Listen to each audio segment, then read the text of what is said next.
વડોદરા શહેરમાં થોડા દિવસ પહેલા ભક્તિના સ્થળે જ લોહિયાળ ખેલ ખેલાયો હતો। યુવકની જાહેરમાં હત્યા કરવામાં આવી હતી। અટલાદરા પોલીસ કોઈ કાર્યવાહી ન કરતા આજે પોલીસ ભવન ખાતે રજૂઆત કરવામાં આવી હતી। વડોદરા શહેરમાં ખિસકોલી સર્કલ પાસે થોડા દિવસ પહેલા હત્યાની એક ઘટના સામે આવી હતી। વિસ્તારમાં રહેતો ગિરીશ ભાલિયા નામના યુવકની પત્ની સાથે મંદિરે દર્શન કરવા માટે ગયા હતા। આ દરમિયાન કેટલાક શખ્સોએ ગિરીશ ભાલિયાને તેના સાગરીતો સાથે મળી તેની હત્યા કરવામાં આવી હતી। પોલીસે એક આરોપીની ધરપકડ કરી હતી।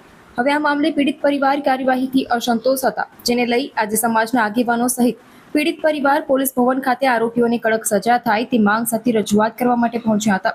પરિવારની માંગણી હતી કે અત્યાર સુધી 7 દિવસ થયા છે, તેમ છતાં પણ માત્ર એક આરોપીની જ ધરપકડ કરાઈ છે। આ આરોપીને પોલીસ સ્ટેશનમાં સવલતો મળી રહી છે તેવા આક્ષેપો પણ કરવામાં આવ્યા હતા, જેને લઈને પીડિત પરિવાર સહિત સમગ્ર સમાજ આજે પોલીસ ભવન ખાતે રજૂઆત કરવા પહોંચ્યા હતા।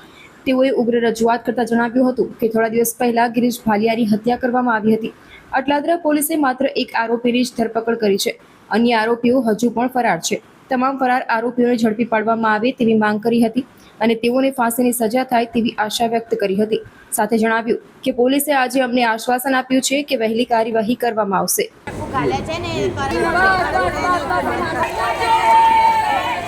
કરણ મારવાડીને ફાંસી અપાવો બંનેને।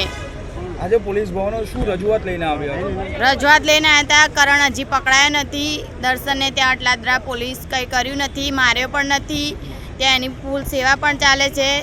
ત્યાં કંઈ અમને કશું કીધું નથી ને ત્યાં એમની રિમોટ પણ લીધી નથી। એક જ દિવસમાં આરામથી ત્યાં પડ્યો છે। અહીંયા રજૂઆત લઈને આવ્યા છે।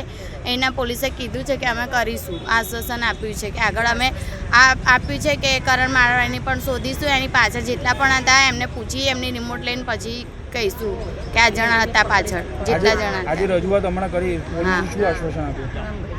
કરણ મારવાડીને શોધીને બંનેને પૂછશું કે પાછળ કેટલા જણા હતા, એમને બધા આરોપીઓને કે ધરપકડ કરશું અમે। લાગે છે ન્યાય મળશે? હા, ન્યાય ભરોસો આપ્યો છે, ભરોસો આપ્યો છે તો હવે જોઈએ। હવે આશ્વાસન આપ્યું છે તો હવે એમના હાથમાં પૂરું કરશે બસ। શું નામ તમારું? પૂજા ભાલિયા। દીપકભાઈ। હા દીપકભાઈ, શું આખી ઘટના હતી, ક્યારે બની હતી ને આજે કેમ પોલીસ ભવન? આજે પોલીસ ભવન 7 દિવસ થઈ ગયા છે। એક જ આરોપી પકડ્યો છે।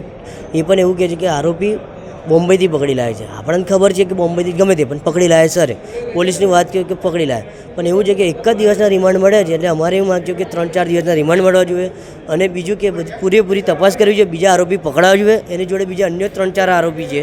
બીજો એફઆઈઆરમાં 2 જ નામ છે, બીજો ત્રીજો 4 નામ બીજા છે, 2 થી 3 નામ બીજા છે। હવે એ આરોપી બીજો પકડે એ જ નામ ખોલી શકશે કે કોણ કોણ જોડે હતું કોણ નહીં આરોપીમાં। એટલે તમારી શું માંગ છે હવે? કે ભાઈ અમારે એવું કે જલ્દીથી જલ્દી પકડાવજો આરોપી।